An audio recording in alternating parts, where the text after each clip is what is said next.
Olá, este é o canal Textelling Activities. Seja bem-vindo. Hello everyone, how are you all? O nosso suporte vídeo de hoje tem como tema, Time to Explore. Que se trata do quê? A gente vai explorar aí um pouquinho do caderno do aluno, das sessões do caderno do aluno, as suas propostas e seus propósitos.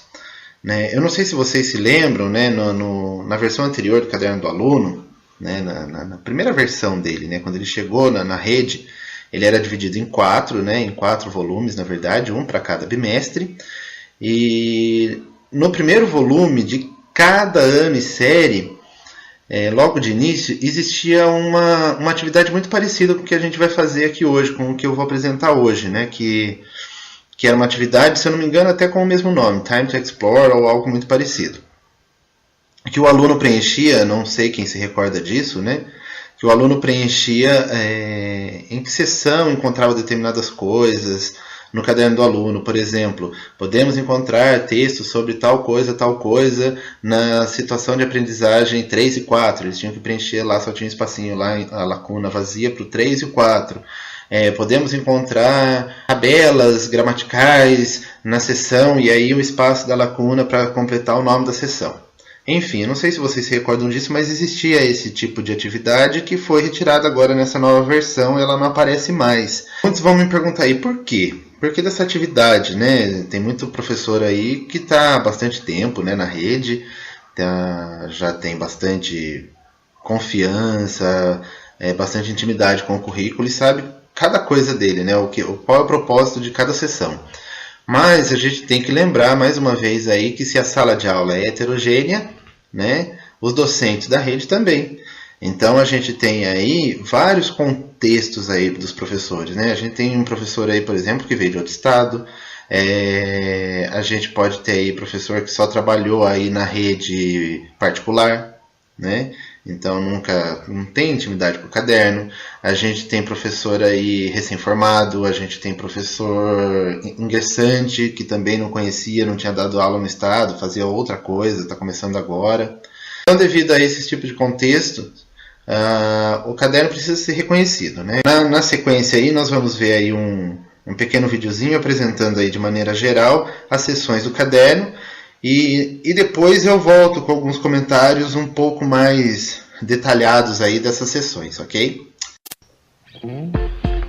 Time to Explore.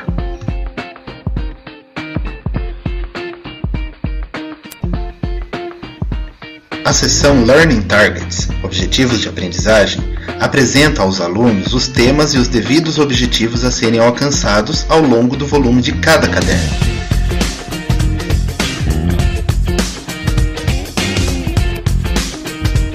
Cada volume dos cadernos equivale a um semestre letivo e apresenta 2 temas, themes, a serem trabalhados, ou seja, um para cada bimestre.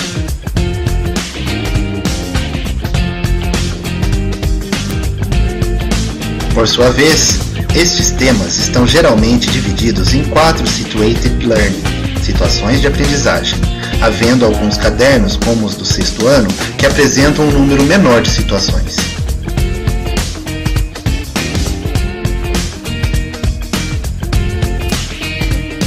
Também está presente em cada situação de aprendizagem o homework, que nada mais é que atividades diversas para os alunos realizarem em casa.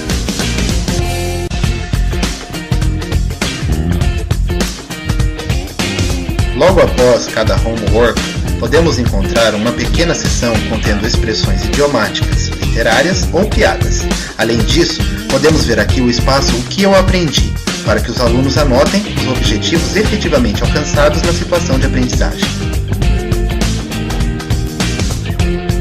Neste espaço chamado Learn More, os alunos poderão encontrar dicas e sugestões de músicas, sites, filmes, etc.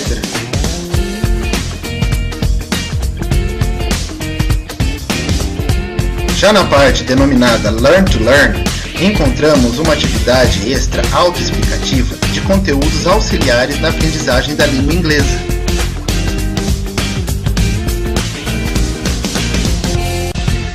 O Vocabulary Log é uma atividade de registro, revisão e fixação em forma de esqueminha das principais palavras aprendidas ao longo das situações.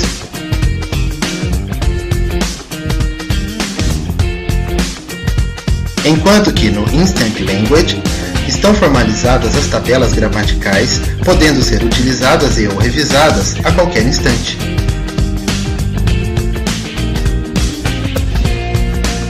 Por fim, temos o Can Do Chart, que trata-se de uma autoavaliação muito simples, na qual os alunos revêem os objetivos do volume todo e assinalam nos itens de aprendizagem alcançados.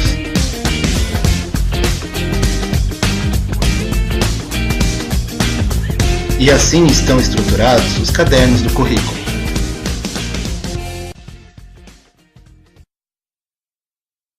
Bom, pessoal, agora alguns comentários sobre o vídeo. O Learning Targets, que são os objetivos que são apresentados logo de início aí para os alunos, ele é interessante ter porque mais para frente ele vai ser revisto, né? Então, em algumas outras sessões aí eu vou falar um pouquinho mais aí da revisão do Learning Targets. Logo após aí o videozinho apresenta aí os temas, né? Que são divididos em 2 temas cada volume, então, ou seja, um para cada semestre letivo. É dividido aí, geralmente em 4 situações de aprendizagem. O sexto ano tem alguma situação a menos. No final de cada situação de aprendizagem aparece aí o homework, a lição de casa. Então, a lição de casa é interessante que você deixe que o aluno faça em casa. Você pode fazer em sala de aula sim, desde que você esteja aí com o seu cronograma, né, com o seu tempo aí adiantado, aquela coisa, né? Agora, se tiver meio corrido aí, é melhor jogar para que eles façam aí em casa e você faça somente uma correção desse homework, né, dessa lição de casa. Aparece após o homework aí uma sessãozinha aí, onde aparecem citações, né, literárias, piadas. Mas eu me enganei aí, eu acho que no currículo anterior aí aparecia algumas piadinhas, alguns o que é nessa sessão. Agora realmente virou somente citação literária. Então, só tem citação literária nesse momento que eu andei andando, explorando aí melhor aí o currículo, vendo realmente, verificando esse trecho aí, e verifiquei que só tem citação literária realmente, né? Depois dessa citação literária vem um quadrinho aí em branco, tipo de anotação, escrito o que eu aprendi. Nesse momento já faz um resgate aí do Learning Target, né? O que eu aprendi em cada situação. Então você vai pôr os objetivos que foram alcançados nesta situação, não é naquele geral do Learning Targets, pegar tudo aquilo. Então, só dessa situação. O aluno também pode recorrer as pautas, né? O professor aí geralmente coloca a pauta na lousa, né? Quais são os objetivos daquela aula, né? O que ele quer com aquela aula. Então é interessante também recorrer aí à pauta que foi anotada, né, no caderno. Geralmente eles anotam aí no caderno, então a pauta tem já aí um objetivo que nada mais é um Learning Target, um que eu aprendi. Então, se o aluno realmente aprendeu isso, coloca lá no o que eu aprendi. Depois, né, de todo o caderno do aluno, já vai aparecer aí uma seção chamada Learn More, né, que é Aprenda Mais, que são dicas, sites de música, de vídeos, enfim. O professor pode ou não também usar, né, essas dicas em sala de aula, né, também vai depender aí do cronograma de cada um, do tempo de cada um, né, mas essas dicas são direcionadas para os alunos, né, então o Learn More é para eles que teriam que se interessar, na verdade, buscar esses vídeos no momento aí que eles acharem melhor. Já o Learn to Learn, esse aprender a aprender, aprender por aprender, enfim, ele é um apoio à aprendizagem, né? É uma atividade extra, ela é autoexplicativa, o texto geralmente está em português, ele aparece apenas assim os exemplos, né, em inglês, e surgem aí vários temas, né? Aparece, por exemplo, assim, os tipos de dicionários, os seus recursos e usos, os verbos frasais, né, os detalhes e as diferenças aí no vocabulário entre português e inglês, né? A gente tem aí às vezes a mesma palavra para 2 sentidos diferentes, por exemplo, manga de camisa, manga fruta. Em inglês a gente tem 2 palavras distintas. A gente pode ter aí, por exemplo, a bateria, né? A bateria de carro, a bateria instrumento. Em inglês também temos 2 palavras distintas, né? Cada um com o seu significado, cada um com a sua forma. O interessante do Learn to Learn, deixa eu dar uma dica aqui para vocês. Aqui no nosso interior, por exemplo, na região de Avaré, é muito comum, assim, por a gente estar em zona rural, chover muito forte e o transporte não funcionou naquele dia. O transporte não foi até, né, a zona rural, principalmente por causa de atoleiro, essas coisas, não chega, né, até a casa do aluno para buscá-las para ir para a escola, né, para chegar até a escola. Então, choveu muito forte, você vai ter meia dúzia de alunos na sala. Né, em algumas escolas, não são em todas, então estou falando do contexto de cada escola. Então teve esse dia típico, com aquela baixa de aluno, uma emenda de feriado, às vezes acontece também, né, daquela baixa de aluno, você pode jogar essa atividade para eles, né, irem fazendo, né, com aqueles poucos alunos, para você não ter que fazer aquela revisão daquela situação de aprendizagem onde o aluno não é capaz de fazer sozinho. Entendeu? Precisa da explicação. Então você coloca para o aluno isso, eles fazem, eles leem, eles vão fazer na sala de aula, vem com gabarito, né, as atividades dessa sessão, eles podem realmente ali corrigir aquilo que eles estão fazendo, e daí os alunos que faltaram nesse dia você pode passar como uma atividade de casa, e eles vão ser capazes aí de fazer tranquilamente sozinhos, porque ele é fácil e autoexplicativo. Então você deu aquela aula e passou para o aluno depois, né, os que faltaram aí, né, para fazer depois, tá certo? Na sequência, eu tenho aí o Vocabulary Log. O Vocabulary Log, né, aquele esqueminha, né, é preferível que ele seja preenchido ao final de cada situação de aprendizagem, né? Você vai lá, tem a situação 1, o Vocabulary Log dela, né, da situação 1, preencha, né, e no final, depois de todas as situações de aprendizagem, o aluno vai ser capaz de revisar cada uma desse esqueminha de vocabulário. Para maiores explicações, eu também preparei um pequeno vídeo, agora bem curtinho, que nós vamos ver aí na sequência, para vocês entenderem bem aí como que eu posso usar esse vocabulário log, ok?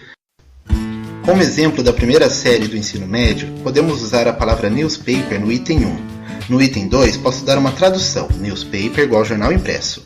No item 3, posso fazer associações, reporter, articles, news.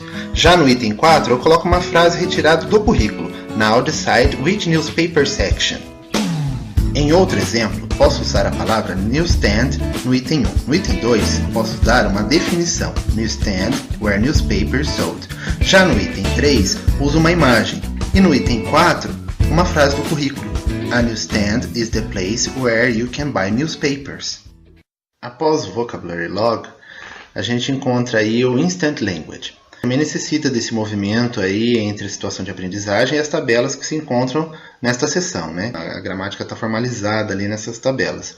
Algumas são bem básicas e necessitam complementação. Também vai, né, do contexto da sala. Se a sala é bem adiantada e essas tabelas só servem como uma revisão, aí já não necessita tanto aí essa formalização aí, esse complemento. Mas se tiver uma certa dificuldade, seria bom, né, o professor colocar um pouquinho mais de detalhes. Ela facilita essa revisão do conteúdo, né? O aluno já vai lá naquele final da apostila no Instant Language e já vê ali a parte gramatical compilada, né? Fica mais fácil, né? E por último aí nós temos o Can Do Chart. O Can Do Chart é ótimo. Ele é uma autoavaliação, né? Vai ver ali as habilidades voltando, né? Essas habilidades lá do Learning Target voltando no Can Do Chart. E o aluno, né, ele assinala, simplesmente lá coloca o xizinho ali no nível de aprendizagem que ele teve relacionado àquela habilidade. Então lá a habilidade leitora, né, de encontrar o tema principal de um texto, ele coloca lá no consigo. Ou consigo, mas com ajuda. Ou então, ainda não consigo. Assim, ele é ótimo, né, porque não só para o aluno ver o quanto ele aprendeu, também para o professor, né? É um recurso muito interessante. Se o professor puder receber esse Can Do Chart, ele vai reconhecer muito bem aí quais são os seus alunos e quais são as dificuldades dele. É um feedback bem interessante aí para o professor, o Can Do Chart. Bom, eu acho que a nossa aula termina aqui, né? Acredito que tenha sido válido aí para os professores que não têm muito conhecimento aí do currículo. Espero que tenha ajudado, né? Bom, é isso. See you in the next support video. Bye! Aproveite, inscreva-se, deixe seu like nos vídeos e muito obrigado!